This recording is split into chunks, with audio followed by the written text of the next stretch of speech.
Well, we are in Punjab right now. We're not very far away from Amritsar. We're actually heading to Pind Talwandi Rai Dadu at this point in time. As you can see, I have volunteers who are organizing the rescue and relief operations in this area with me at this point in time.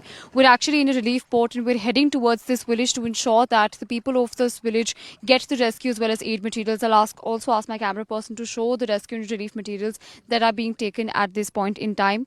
What's important to understand is that several of the villages over here in this area remain severely inundated by the floods. There's heavy flooding, in fact devastating damage to the crops as well as to livelihood. Apart from this, what also is to be understood at this point in time is that the amount of diseases that will be spread given the flow of the water, and also how one will rebuild the lives of these people given the fact that not just their fields but also their house as well as their livelihood remains severely damaged at this point in time. You can see, as far as the eye can see, there's just absolute and tremendous stretch of water. There's nothing but water at this point in time. These used to be fields, these used to be people's livelihoods, and what's important to understand is that now these livelihoods remain entirely submerged within the water. So it's important for us to understand and also take into account what will happen to this area. How will the water be drained out? This is of course water from the river Ravi. Of course, Ravi, remember, rose 10 folds ever since the flood began. These are considered to be one of the worst floods since the 1988 floods. Now, you can see on the other side, there are people who are waiting for rescue and relief materials to be brought to them. We had somebody who came in from the village asking for help at the local Gurudwara. He's asked the rescue volunteers to help him out. In fact, I'm going to cut across to him and also speak to him. Sir, क्या situation है? मतलब आप आए थे rescue relief materials मांगने?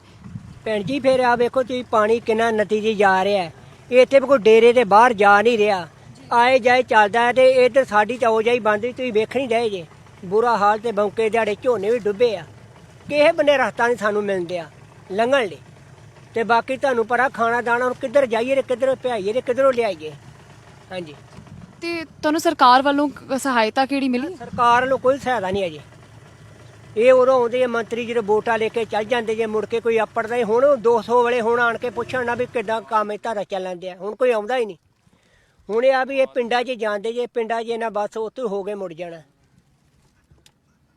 ਇਹਨਾਂ ਹੁਣ ਵੀ 200 ਵਾਲੇ ਪੁੱਛਣ ਨਾ ਵੀ ਹੁਣ ਤੁਹਾਡਾ ਕੀ ਹਾਲ ਆ। ਹਾਂਜੀ Yeah, absolutely. You can hear despair in his voice. Of course, what's important is that, he, like many others, has lost everything in this. And, he just came in sheer desperation to ask for help for his villagers.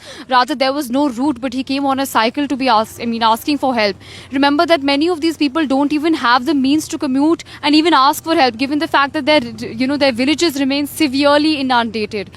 What's important to understand is that, Sir's mentioned something extremely important. He's mentioned about how the ministers come only at times where, there is optics involved. He's also, in fact, referring to the Aam Aadmi Party, which, of course, has the government over here in Punjab.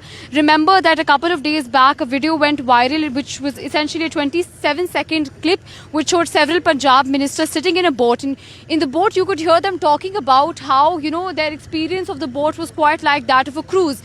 Imagine these are ministers talking about how a boat experience in a flood inundated area is similar to that of a cruise. So you can hear despair in his voice. There are many other villagers that I've spoken to earlier that are severely, they're in deep despair, they're in deep anguish, they're extremely dissatisfied with the government. I'm also going to try and talk to, a rescue volunteer here who has been on the ground since the very first day. So help us understand, you're taking rescue materials. What all do these packets include?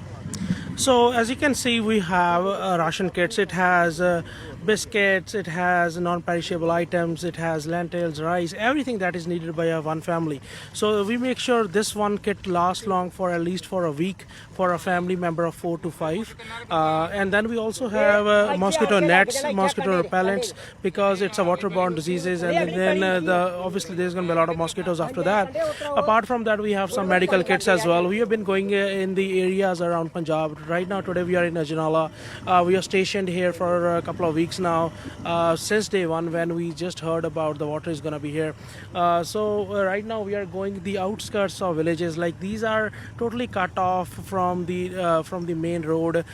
Yes. You can also see, I'll ask my camera person to show, these are villagers waiting for, rescue materials to be brought to them. Of course, like he mentioned, that their village is completely cut off from the rest of the areas, and it's extremely difficult for them to commute, which which is why one member from their village was somebody who approached the rescue and relief teams and ensured that, help be brought to his village.